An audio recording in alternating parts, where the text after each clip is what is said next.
Hello guys, welcome back to Digital Solutions. In this video, I'll teach you how to link Steam to mobile in the easiest way.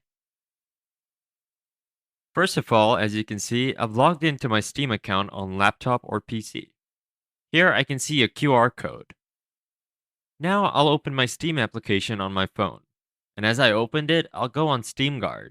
And this QR code scanning page will appear. I just have to scan the code seen on my laptop as you can see.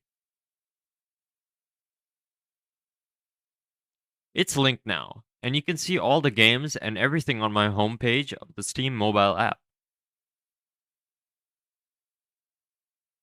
That's it, guys. Your account is now linked to Steam mobile app. I hope this helped you all linking your Steam to mobile. Enjoy gaming on mobile now. Thank you for watching my video. I'll see you guys in the next one. And until then, goodbye and take care.